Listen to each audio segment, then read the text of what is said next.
y todos. Espero que se encuentren bien. Es un verdadero honor recibirlos y darles la bienvenida en este conversatorio titulado Educación desafiada, preparar hoy al talento de mañana, que organizamos acá en alta dirección de la Facultad de Economía y Negocios de la Universidad de Chile, en alianza con Caja La Araucana. Hoy nos convoca un tema crucial: cómo impulsar habilidades STEM, pensamiento crítico e innovación, en un Chile que necesita cerrar brechas, fortalecer su capital humano y preparar a las nuevas generaciones para enfrentar un mundo en constante transformación. Este encuentro forma parte de un ciclo de conversatorios que busca aportar al debate público sobre los grandes desafíos del país, y si hablamos de educación, sabemos que enfrentamos enormes retos. Desde alta dirección de la Facultad de Economía y Negocios de la Universidad de Chile, reafirmamos nuestro compromiso con la creación de estos espacios que promueven la reflexión informada, el pensamiento crítico, el desarrollo de habilidades estratégicas para enfrentar contextos complejos y proyectar soluciones sostenibles para los desafíos del presente y el futuro, y así poder aportar al desarrollo y al progreso del país. Antes de comenzar con la jornada de hoy, quiero invitar a pasar a Verónica Pérez. Ella es directora de Caja La Araucana, quien nos va a dar algunas palabras de bienvenida antes de comenzar.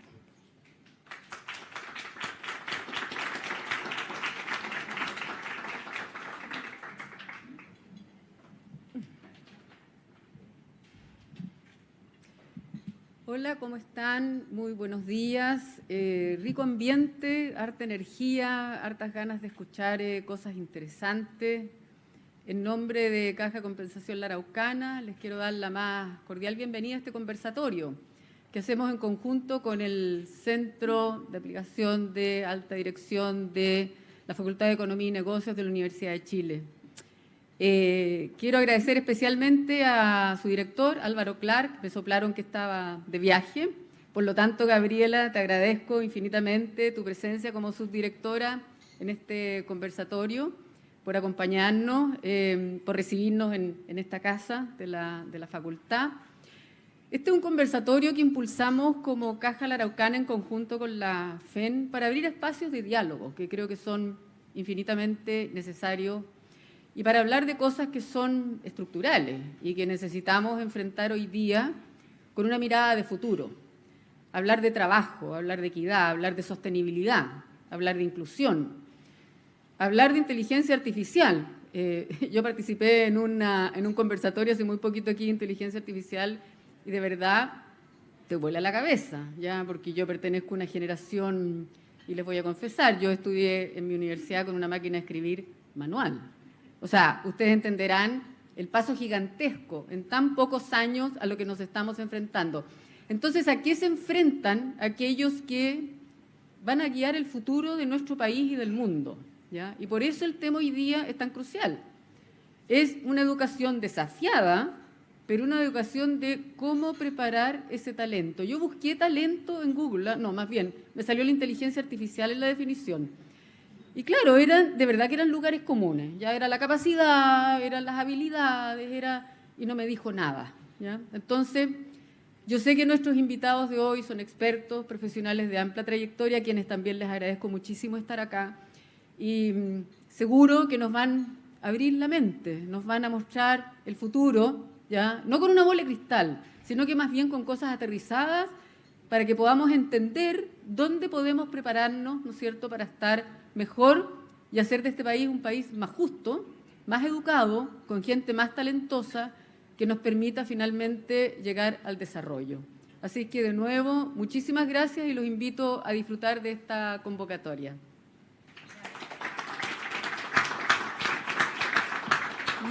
Muchas gracias, Verónica. Bueno, vamos a comenzar. La jornada de hoy va a comenzar con una exposición con la ex ministra de Educación, señora Mariana Elwin. Actualmente ella es presidenta del directorio de la Universidad Gabriela Mistral y directora de la Corporación Educacional Aprender, que administra el Colegio Técnico Profesional Aprender, ubicado en La Pintana, y Centro Educacional Sagrado Corazón de Lo Espejo, que nos va a compartir un panorama general de los desafíos, los nudos que actualmente tiene la educación en nuestro país y en el mundo, probablemente.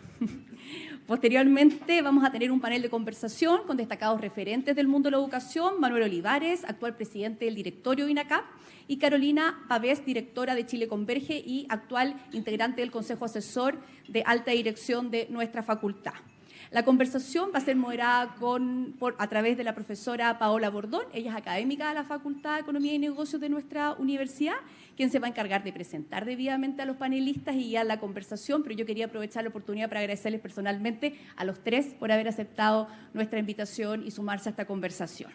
Y finalmente les agradezco a todos ustedes, a nuestros invitados, como siempre, por acompañarnos esta mañana, por sumarse a este espacio de diálogo y reflexión, y esperamos que esta jornada los deje inspirados, los desafíe, por qué no decirlo, nos deje un poco preocupados, ¿cierto? Pero por sobre todo nos motiva a seguir construyendo juntos el futuro de la educación, porque el futuro de la educación es el futuro de Chile. Eso, muchas gracias y bienvenida Mariana, todo tuyo el micrófono. No sé si prefiere.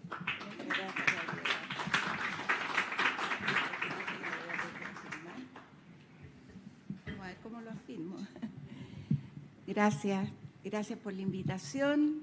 Me alegro mucho que haya espacios como este en que se puede reflexionar y más profundamente sobre los temas que nos convocan a los que estamos hoy día viviendo de esta sociedad cambiante y tan vertiginosa. Yo traje algo escrito y desgraciadamente la impresora no me funcionó, así que lo leo desde aquí. Los niños y niñas que están en primero básico van a terminar su etapa escolar el año 2037. Si uno piensa en la educación superior, pongámosle hasta el 2045. A comienzos de este siglo, o sea, hace 25 años, las redes digitales se reducían a los emails y los mensajes de texto, que ya se habían masificado entre los jóvenes. Me consta, yo era ministra el año 2001 cuando fue el mochilazo y los chicos se contactaban por teléfono. Entonces nosotros conversábamos con unos arriba en el 7º piso y ellos estaban en asamblea abajo y les decían a los del 7º piso por mensaje de texto qué es lo que tenían que hacer. Pero eso era nosotros sorprendidos de decir, mira cómo se conectan. Facebook surgió el año 2006, WhatsApp en 2009, Instagram el 2010, TikTok en 2017. Solo hace un par de años irrumpió la inteligencia artificial. Los estudiantes de este nuevo tiempo son nativos digitales y ya sabemos, los niños desde los 2 años pescan las cosas y empiezan a hacerle así hasta el televisor. Posterior a la pandemia, aumentó exponencialmente el trabajo online y la educación online. Fíjense ustedes que en la educación superior los programas virtuales han crecido más del 200%. Ello ha significado también que han aumentado los estudiantes entre 35 y 40 años, un 73% en los últimos 10 años. O sea, ahí uno ve también las oportunidades que se abren. Todos los ámbitos del quehacer humano están desafiados por las grandes oportunidades que se abren, pero también por los nuevos problemas. Hoy debatimos sobre impacto de las TICs en la salud mental, el desarrollo cognitivo, la socialización y la democracia. En la discusión, por ejemplo, sobre Internet y teléfono, el uso de teléfonos en los colegios es una discusión en todo el mundo completamente vigente por los efectos negativos que trae. Esto trae muchas oportunidades, pero también efectos negativos. Hace, no sé, un par de meses, escuché a José Joaquín Brunner, que contó que la irrupción de nuevas tecnologías siempre causó un remesón, incluido cuando se inventó la escritura.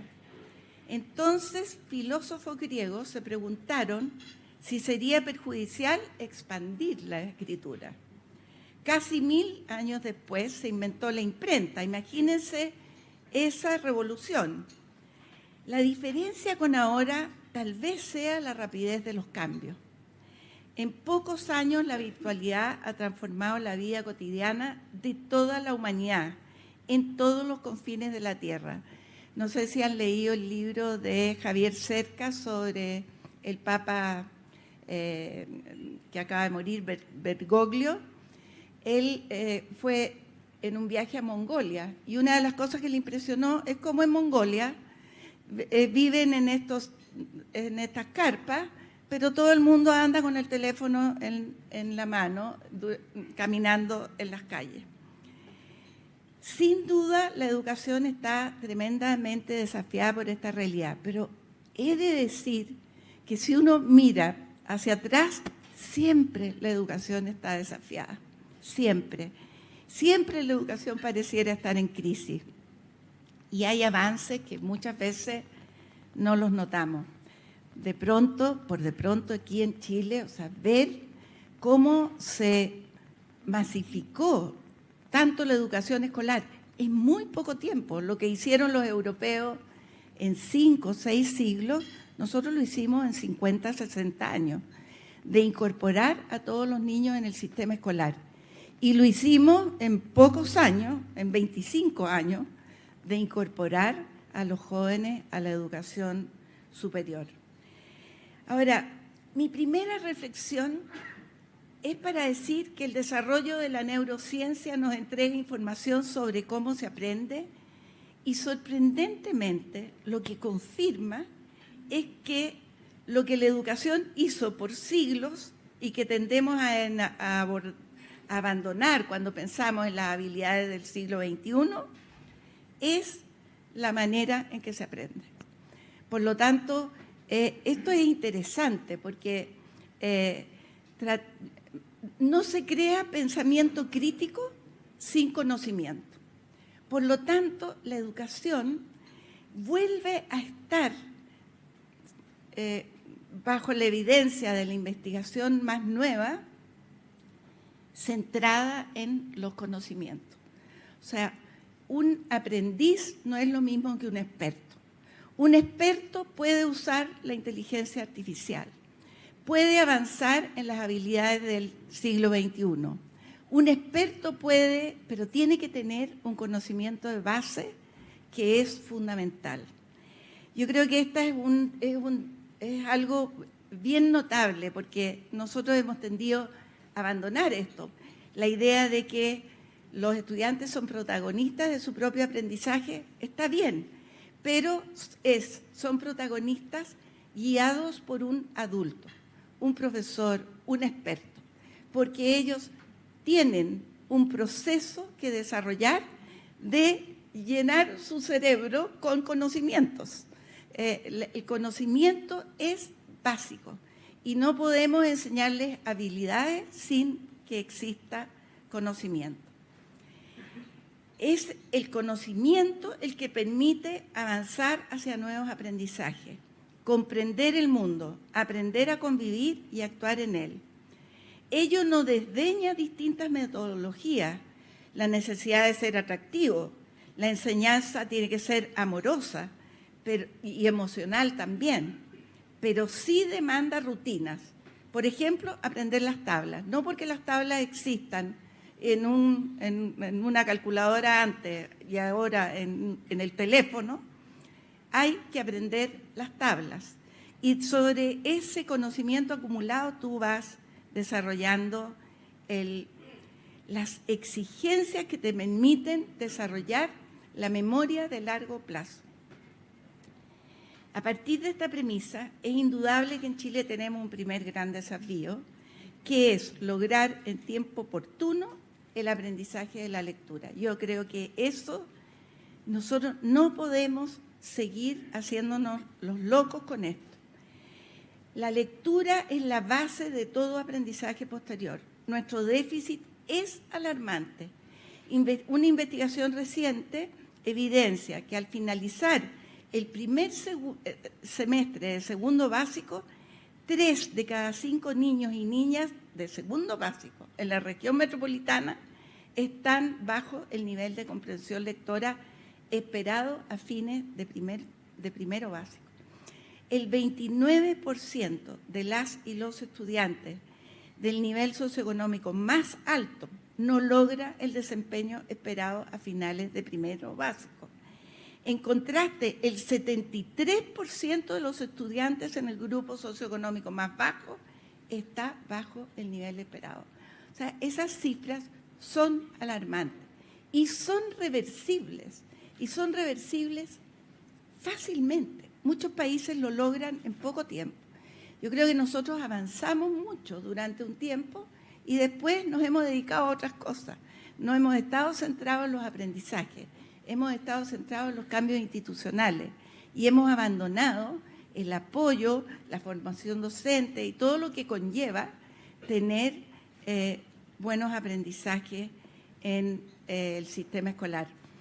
En adolescentes de 14 años, la brecha entre los sectores más pobres y ricos en lectura solo disminuyó 7 puntos entre 2010 y 2024. O sea, los resultados en sexto básico y segundo medio dan cuenta también del fracaso de las políticas que hemos tenido en el último tiempo de recuperación del aprendizaje. En la medición PISA, Chile no muestra avances, aunque, y esto es una buena noticia, se mantiene como el mejor de América Latina, en lectura, en matemáticas y en ciencia.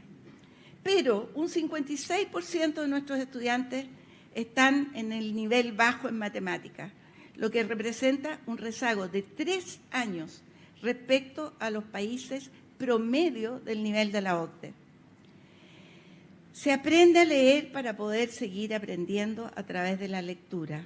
Si a los 9 años ello no ocurre, ese déficit se convierte en un lastre para toda la vida. Chile debe ponerse la meta de que todos los niños lean en primero básico, con metodologías probadas, porque aquí se inventa mucho, y la verdad es que sin resultado.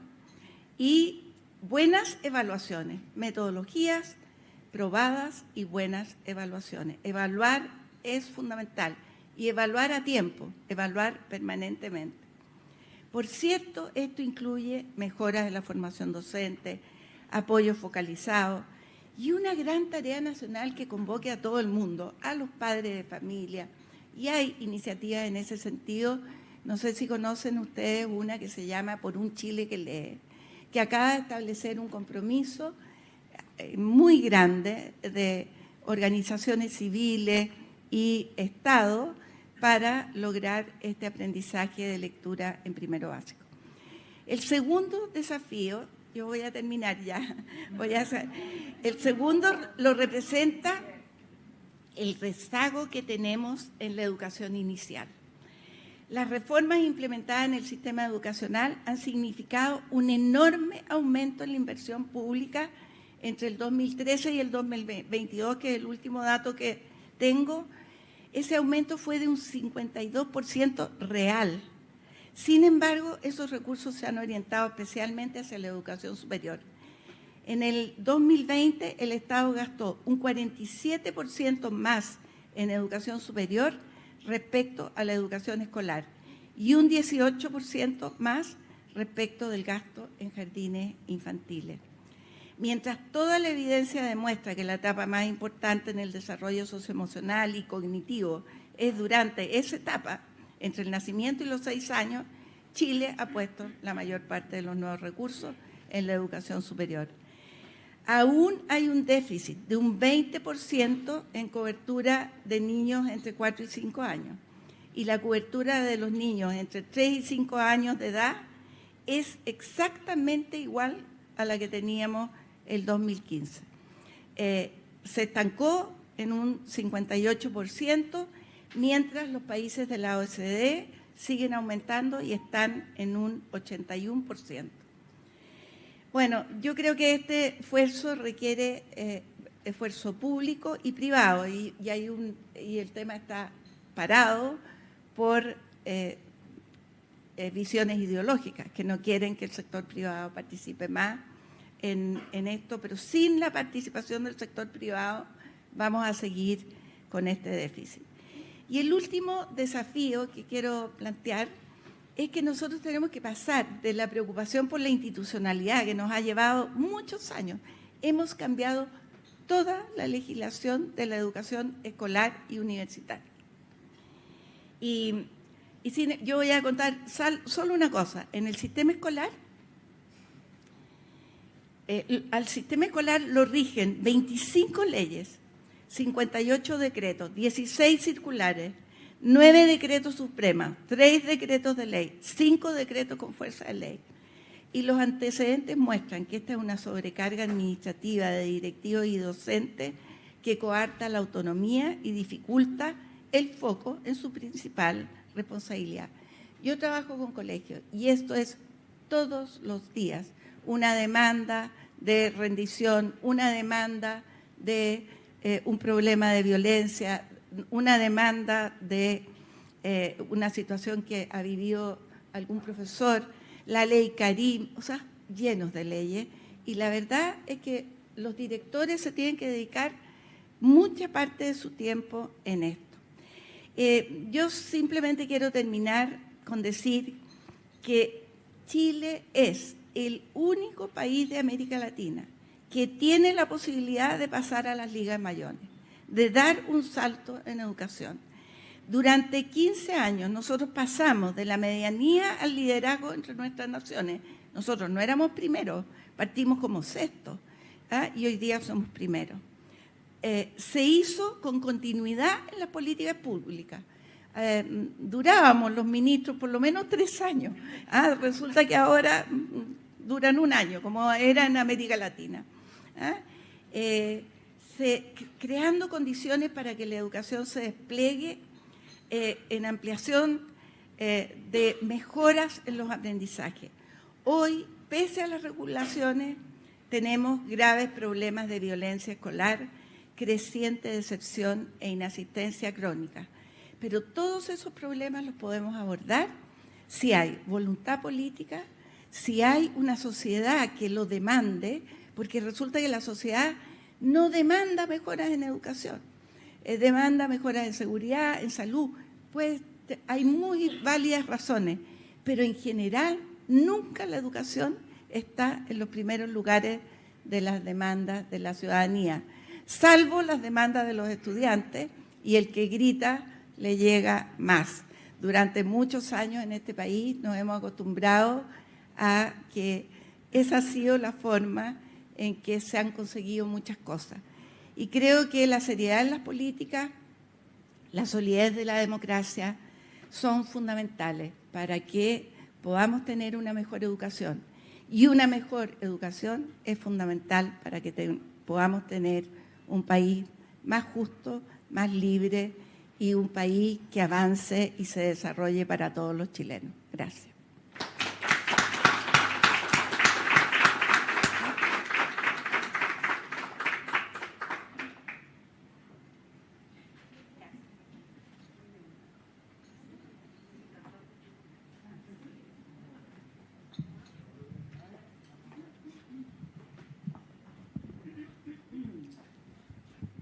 Muchísimas gracias, Mariana. La verdad que quedamos todos como con 1000 preguntas y ideas, así que por lo tanto nosotros vamos a tener un panel de conversación. Sin embargo, van a ver un QR para que ustedes también puedan participar y puedan darnos preguntas para nuestros moderadores. Voy a comenzar invitando a la mesa a Mariana, que fue parte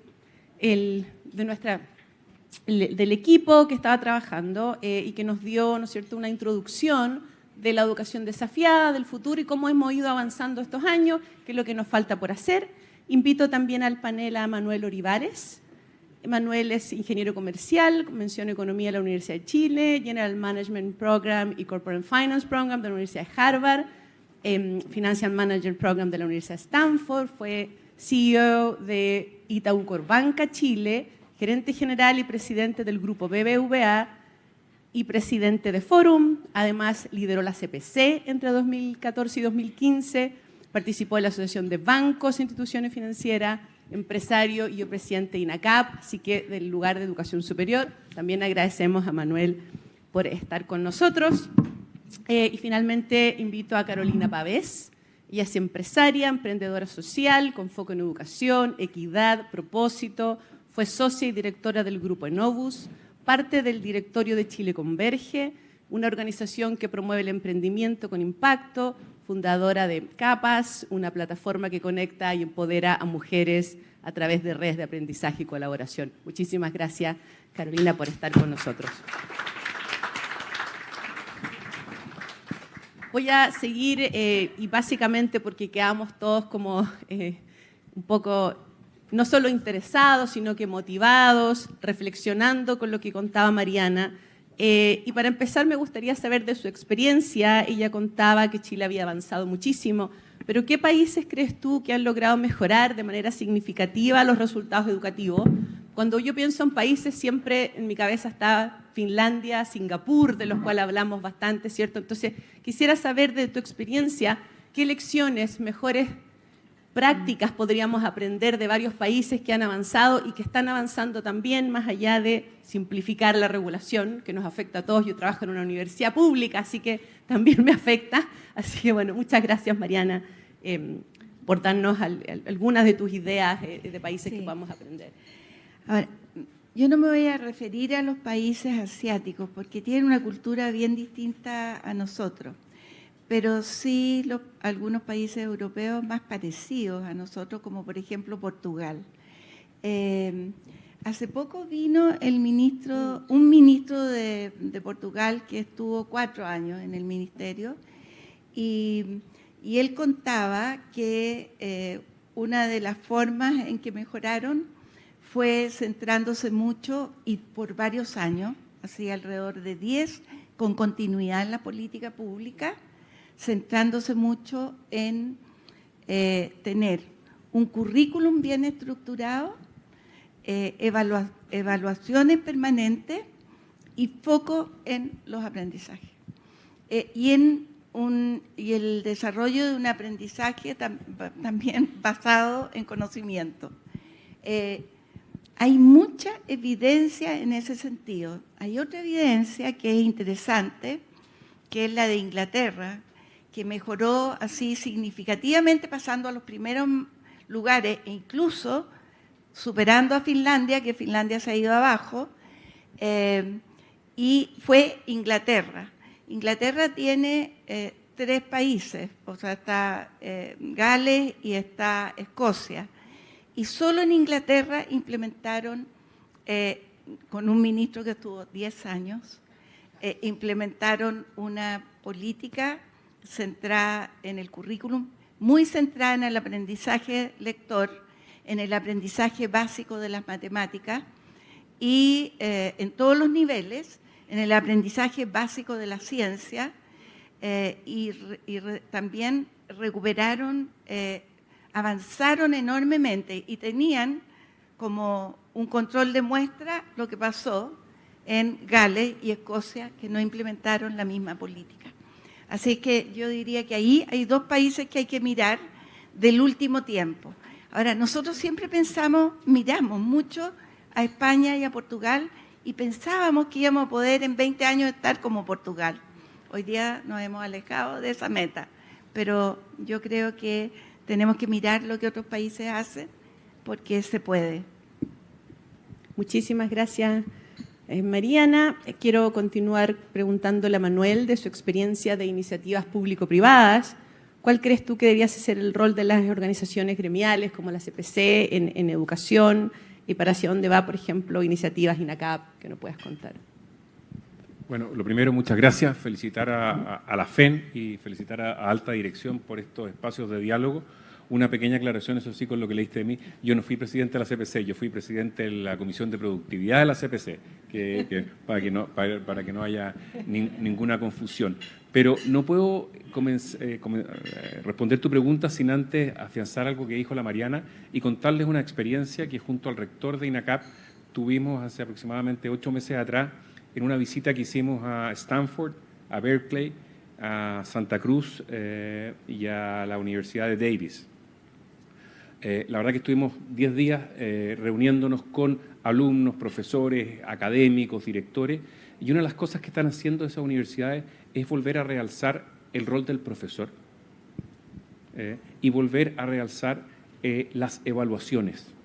Estamos hablando de universidades de élite a nivel mundial, ¿no es cierto? Y se daban cuenta también que con todos los desafíos, porque muchas veces los desafíos que nosotros tenemos aquí también son desafíos que son globales, y la importancia de volver a realzar el rol del profesor. Eso es fundamental en la enseñanza.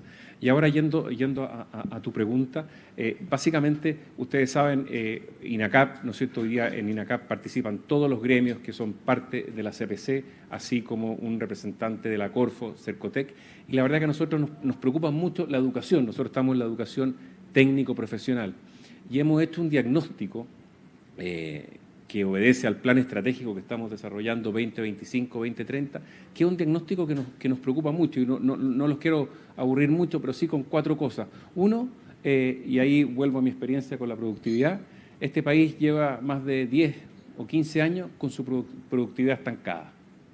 ¿Ya?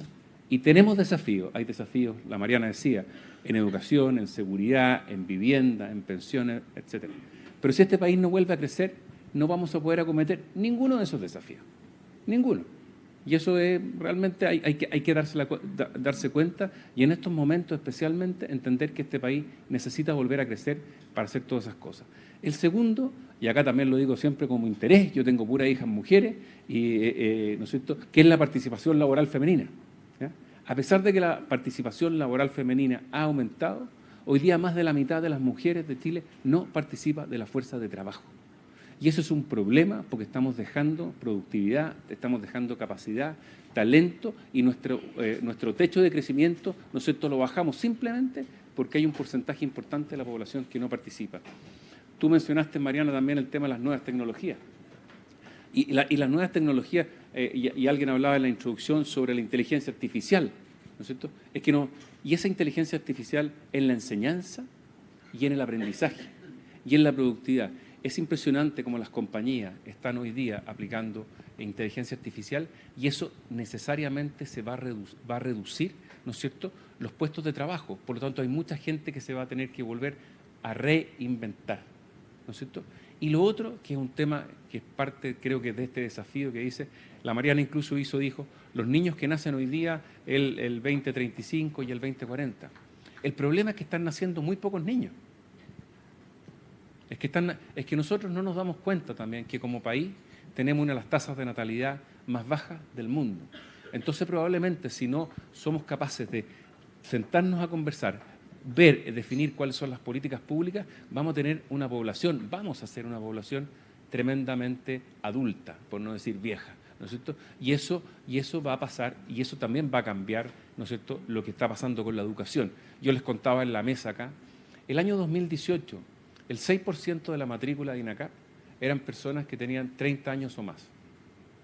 Hoy día, cerca del 15% de nuestra matrícula son personas que tienen 30 años o más.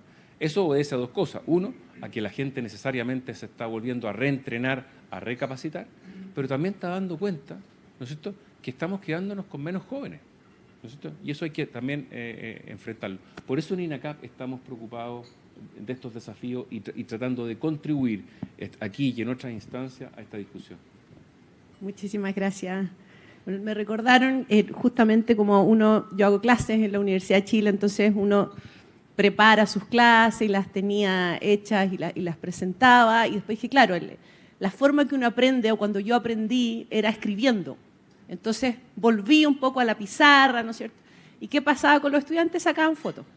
O sea, no escribieron. Entonces fue como, no, de ahora en adelante, si usted escribe, ya. Y volvimos como a hacer ese commitment, ¿no? Pero es interesante cómo ahora la tecnología también los hace, porque claro, no voy a escribir, y entonces aprovecho y saco la foto y tengo la clase.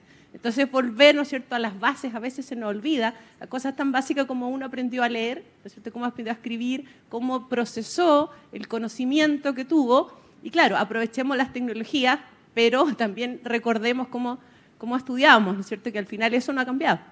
El cerebro sigue haciendo la misma sinapsis mental, y por lo tanto voy a hacer ahí el enlace y preguntándole a Carolina sobre intervenciones tempranas en etapa escolar y algo que también que decía Manuel que tiene que ver con la participación laboral de las mujeres. Sabemos que hay pocas mujeres en STEM, las mujeres no necesariamente postulan a carreras, nosotros hemos estudiado eso también desde la academia, y entonces, Carolina, ¿qué acciones concretas creen tú que pueden tomarse en el sistema escolar para motivar la vocación de las niñas? Pueden, ¿cierto? Porque cuando uno nace, en general las niñas no nos regalan Lego, ¿no es cierto? Entonces ahí partimos con un problema inicial, así que, Carolina. Hola a todos. Quiero agradecer esta oportunidad de estar acá con personas muy capacitadas en estos temas. Yo pienso que hay que partir desde la academia y desde la etapa escolar, secundaria, pero quiero ir más allá. Yo creo que hay que partir en la estimulación temprana de los niños, sobre todo porque, como decías tú, los Legos se le regalan a los hombres. Las estadísticas en general dicen, por ejemplo, que en una familia se espera que el 20% de una hija mujer quiera estudiar una carrera STEM, quiera estar en ciencia, en tecnología, en ingeniería, en matemáticas. Pero eso es versus un hijo hombre que podemos hablar de un 50%. Entonces yo creo que es un desafío grande, pero también una gran oportunidad para poder sembrar desde niños esta capacidad de poder verse el día de mañana en una carrera científica, porque creo que es donde se forman las vocaciones, pero también se pueden bloquear. Y si lo vemos desde el punto de vista de un profesor, yo soy profesora, no del área STEM, me habría encantado serlo, pero estaba quizás dentro de ese porcentaje que acabo de comentar. Por ejemplo, hay una pregunta que yo creo que todos nos hicimos alguna vez, o quizás lo hemos escuchado mucho, que es decir, soy malo para las matemáticas, soy mala. ¿Pero por qué soy mala para las matemáticas? Porque me fue mal en la prueba. ¿Pero por qué me fue mal en la prueba? Y así con física, con química, con ciencia. Y finalmente tenemos que preparar a las mujeres, tenemos que preparar a las niñas y adolescentes para que logren entender que ellas tienen la capacidad, que pueden hacerlo, y creo que también acá hay responsabilidad de los colegios y de los profesores, que es fundamental que las lleven por ese camino. Creo que también los referentes son súper importantes, que vayan a los colegios mujeres que están en tecnología, que estudiaron, por ejemplo, en un liceo técnico profesional, que están en carreras, que estudiaron también en la educación, como decías tú, la educación. Yo estuve ligada prácticamente 12 años a un grupo educacional, un centro de formación técnica, y la verdad que uno ve que va avanzando, pero el porcentaje todavía es chico, el 50%, por sobre el 50% tenemos mujeres en la educación superior, pero las que entran a carreras STEM son al menos el 30, el 32%. Entonces ahí tenemos una tarea desde el colegio, desde la escuela, desde el liceo técnico, que tenemos que poder empujar a las niñas, hacerlas sentir que pueden, y así creo yo que se puede acortar la brecha entre los niños y las niñas. Y que al final es un crecimiento para este país y que sea Chile un país mejor. Muchas gracias, Carolina. Te quería comentar algo ahí, porque nosotros en INACAP detectamos esa necesidad y hace 2 años implantamos la beca STEM para mujeres.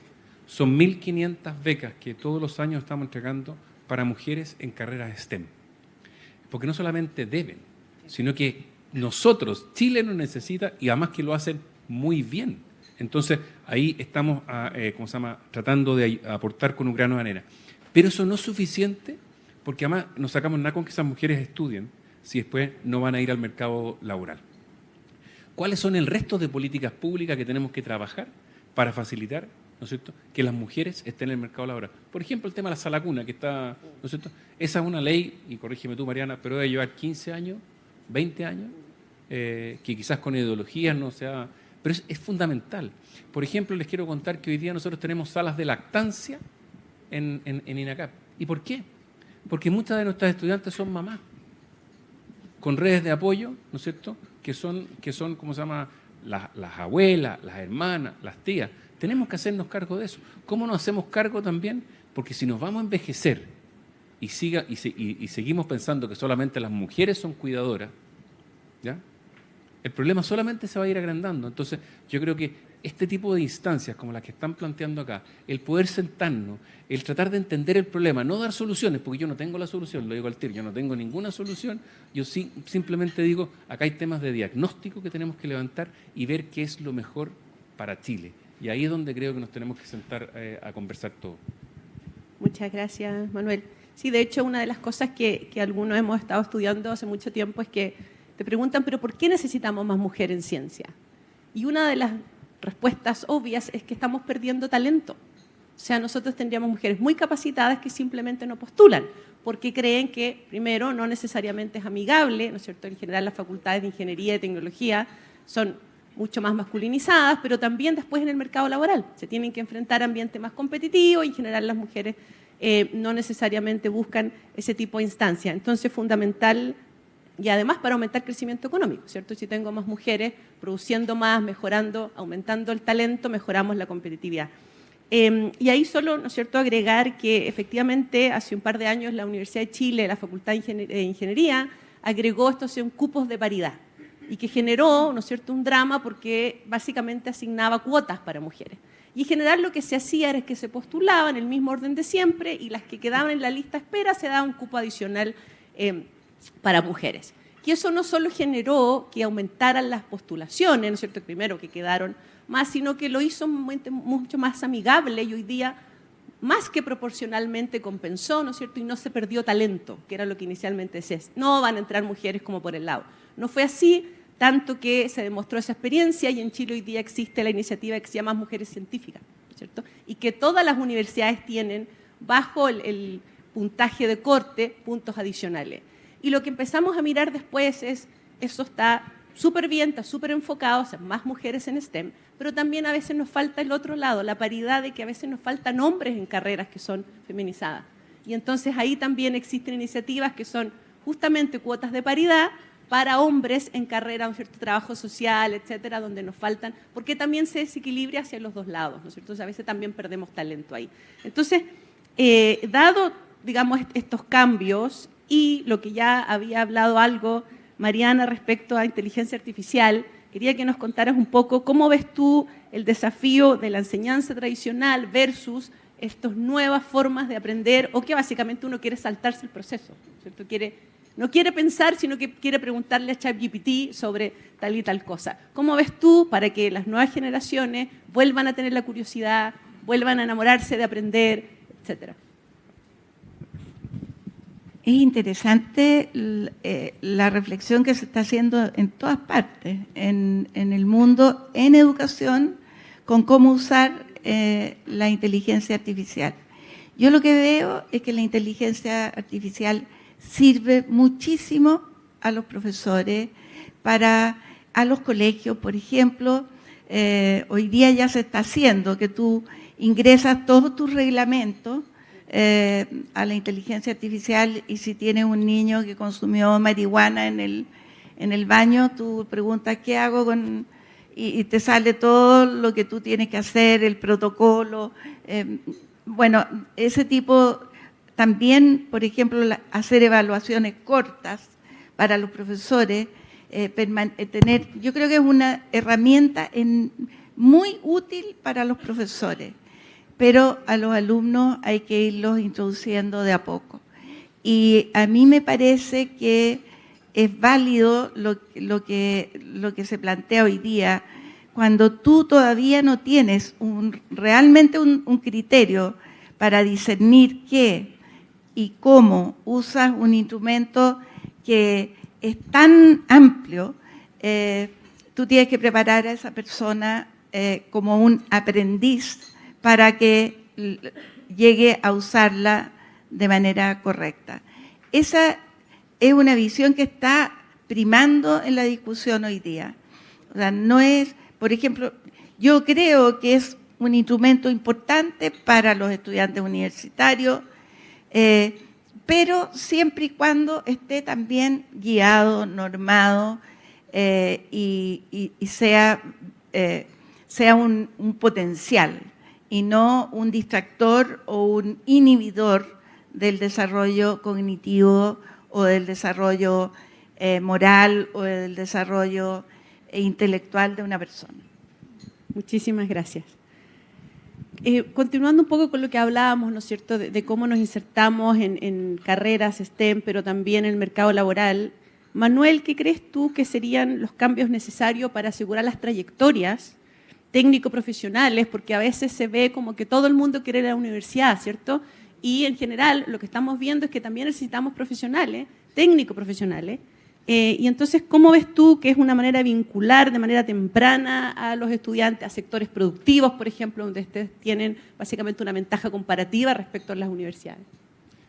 Muy buena pregunta. Cuando vemos, ¿no es cierto? No sé si todos conocen el tamaño de INACAP. Nosotros hoy día tenemos cerca de 114.000 alumnos, tanto en el CFT como en el IP. O sea, 2 veces la Universidad de Chile.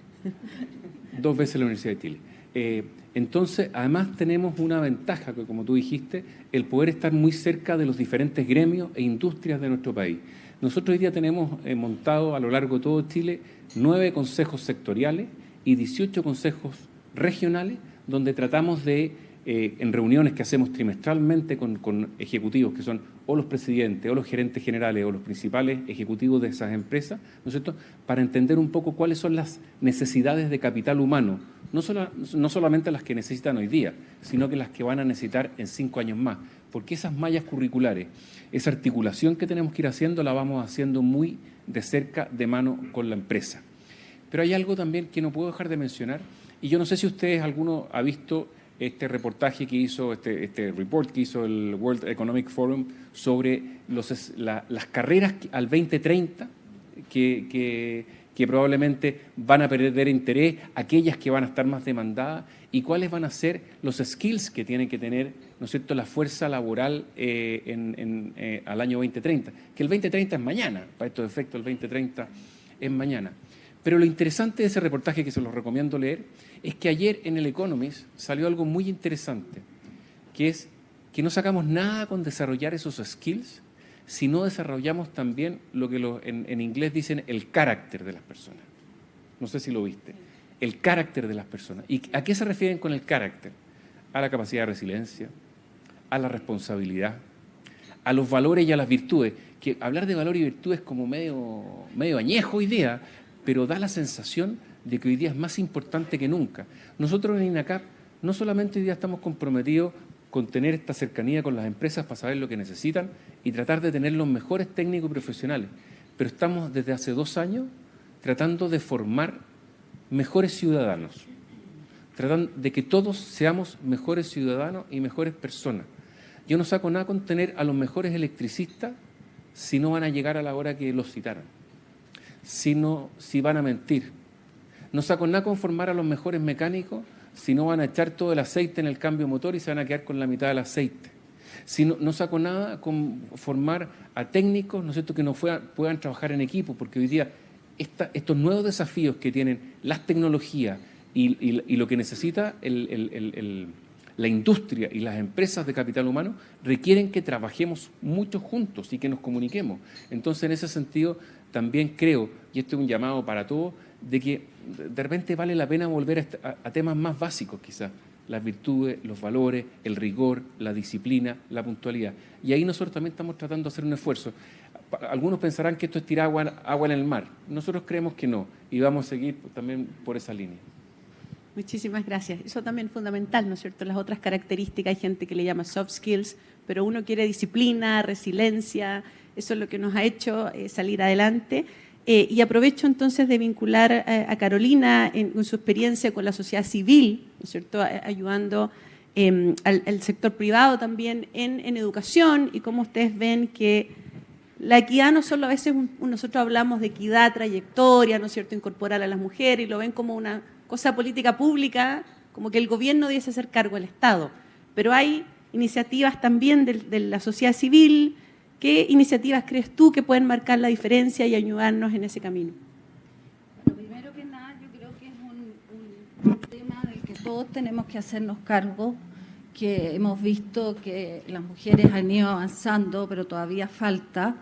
Yo les quería leer una estadística que dice que las carreras STEM en Chile ofrecen una empleabilidad superior al 80% a los 2 años tras graduarse, mientras que otras áreas solo alcanzan el 60%. Además, quienes se gradúan en STEM pueden llegar a ganar hasta un 40% más que quienes eligen otras disciplinas. A las mujeres se les han mostrado muchas áreas que pueden ser distintas, servicio social, de la salud, pero creo además que cuando ellas están en el área científica tienen muchas oportunidades y sobre todo de entrar a empresas que se dedican a los temas de ingeniería, matemática, y no solamente eso, sino que cuando una empresa le abre la puerta a las mujeres técnicas, yo lo he visto, esto es una empresa que gana, porque se produce una resiliencia, se produce comunidad, que es distinto y que aportan desde el punto de vista también emocional, que puede ser distinta en género femenino. Por ejemplo, yo creo que podemos hablar mucho de cuotas, de programas ministeriales, pero si las empresas no se abren realmente a abrir las carreras técnicas, es difícil aceptar a las mujeres con carreras técnicas. Siempre se piensa además que la mujer viene con los temas de los hijos, de la casa, que es más complicado, pero yo creo que ahí es donde hay que hacer una labor súper importante y ponerse de cabeza a trabajar en eso. También creo que las oportunidades existen y no todo es malo, no todo lo veamos de una forma negativa, porque hoy en día, por ejemplo, existen empresas que hacen pasantías para las mujeres del área técnica y creo que eso es súper importante, porque cuando tú piensas que estudias esas carreras, también piensas dónde vas a trabajar, qué empleabilidad vas a tener.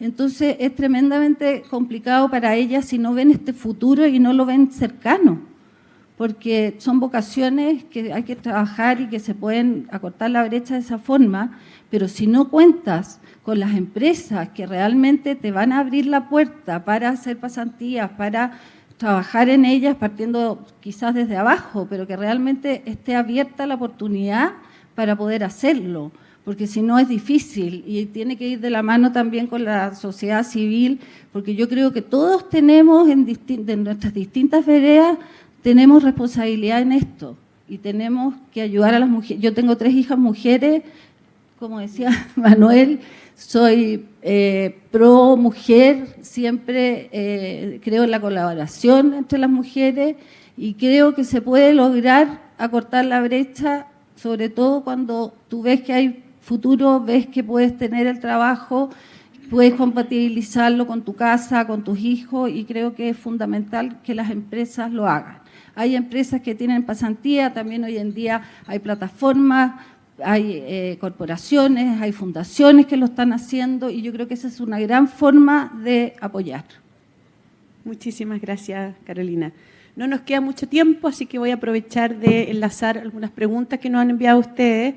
Y Mariana, bueno, nos contaste, ¿no es cierto?, los últimos básicamente 15, 20 años que se ha hecho en educación en Chile. ¿Y crees tú que hoy día estamos mejor preparados para cerrar esas brechas o no? Porque enfrentamos desafíos, por ejemplo, como la violencia en comunidades escolares, ¿no es cierto? Entonces, ¿cómo ves tú que podemos avanzar ahí? ¿Tienes una visión optimista, positiva o eres un poco más...? No, yo estoy convencida que podemos, pero que tenemos que plantearnos que podemos. O sea, tenemos que decir, Chile puede ponerse en ligas mayores, puede dar un salto en educación. Tenemos las condiciones para hacerlo. Ahora, que tenemos problemas, y tenemos problemas mal de muchos, consuelo de tontos, pero la verdad es que, por ejemplo, el problema de la violencia no es único en Chile. Tenemos, yo creo que, abordar algunas políticas públicas que tienen que ver con, por ejemplo, con los adolescentes, infractores de ley. Yo creo que ahí hay un ámbito, la cantidad de jóvenes que no ingresan ni a estudiar ni al mundo laboral, y son como 200.000. Entonces, ahí yo creo que hay pocas políticas públicas adecuadas para insertar a esos jóvenes en la sociedad, en definitiva, porque quedan completamente marginados. Ahora, el tema de la violencia está acotado en algunos lugares. Es verdad que estamos viviendo una sociedad más violenta y que ha ingresado el crimen organizado, pero miren, yo participo en un consejo de una institución que es latinoamericana. Y a mí, o sea, cuando yo voy, cuando decimos Chile tiene 6 por 1000 asesinatos, bueno, y los otros tienen 40 por 1000, entonces decimos, nosotros podemos cortar esto, todavía estamos en condiciones de cortarlo. ¿Eh? Y a uno lo miran y dicen, bueno, pero que ustedes los chilenos no tienen este problema. Y lo tenemos, pero en una mucho más reducido. No podemos dejar que se nos escape de las manos. Y yo, en el tema de la violencia, es muy difícil ver qué hacer. Por ejemplo, en establecimientos educacionales, estuvimos en una reunión junta sobre el Instituto Nacional, el Internado Nacional Barros Arana. Es hoy día un liceo fallido, pero ahí mismo los profesores y el director nos decían, la mayoría de los jóvenes quieren estudiar. Entonces, son 10, 20. ¿Cómo no se ha logrado atajar? Eso también se puede atajar. Cuando son 10 o 20, no son 700 niños. La mayoría está en otra. Y es la misma experiencia que nosotros tenemos en La Pintana o en Los Espejos, que hay casos de familias muy desestructuradas. Yo creo que hay casos también, pero son casos acotados de violencia política, porque la violencia que hay en los liceos emblemáticos tiene una connotación política, ya sea anarquista, ya sea de otra figura, pero es delito, como dijo el ministro de Seguridad.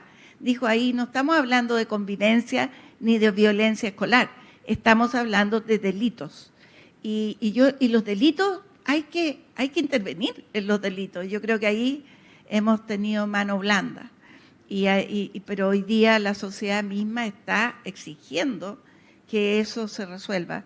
Yo soy optimista, de verdad creo que no hay ningún otro país que tenga mejores condiciones, más conciencia, más profesores, más jóvenes universitarios, más jóvenes en la educación técnica, que se estén formando. No hay ninguno en Latinoamérica que tenga las condiciones que nosotros tenemos. Y por eso tenemos que ponernos metas más desafiantes y más exigentes. Muchísimas gracias, Mariana. Tienes una visión alentadora, nos alegra a todos. Así te seguimos con nuestro día. Para finalizar, quería preguntarte, hilando con lo que contabas, ¿cuál ves el rol de los padres hoy día? Porque en general, ¿no es cierto?, cambia un poco las generaciones, pero también uno ve que hoy día los chats más complejos son los del colegio, ¿no es cierto? Y ahí entonces cuéntanos tú cómo ves eso, cuál es el aporte, porque vimos por una parte el aporte del Estado, ¿no es cierto?, con ciertas políticas, el sector privado, ¿no es cierto?, el sector más bien empresarial, de trabajo, pero nos faltan los apoderados. O sea, el rol de los apoderados es fundamental y se nota, además.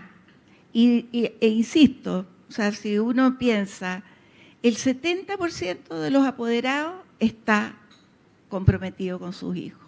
Ahora, hay también en Chile y en todas partes del mundo, ustedes pueden ver en Instagram, yo no tengo TikTok, pero pero uno lo ve igual, que estas como sketch que se hacen de padres con sus hijos, padres mucho más permisivos hoy día, esa tendencia, pero hay una conciencia de eso también. ¿Ah? Y yo creo que hay que poner más exigencia. O sea, nosotros nos hemos relajado. El rigor, el esfuerzo, el mérito, la exigencia, son conceptos que tienen que volver a ser importantes. La disciplina, el llegar temprano, todo eso se puede. Yo les voy a decir que una experiencia que yo tuve en un establecimiento educacional donde llegaban todos los días 300 niños tarde, 300. Hoy día no llega nadie tarde. Nos demoramos, no sé, algunos años, pero no fueron tantos, fueron 2, 3 años, pero hoy día nadie llega tarde. Y hay también incentivos para los apoderados que mandan a sus hijos a clase, que llegan a la hora. En fin, creo que hay maneras de hacerlo y esas maneras tenemos que visibilizarlas, compartirlas, de manera que se hagan generalizadas. Muchísimas gracias a todos, muchas gracias al panel, súper interesante, quedamos reflexionando, así que bueno, muchas gracias a todos.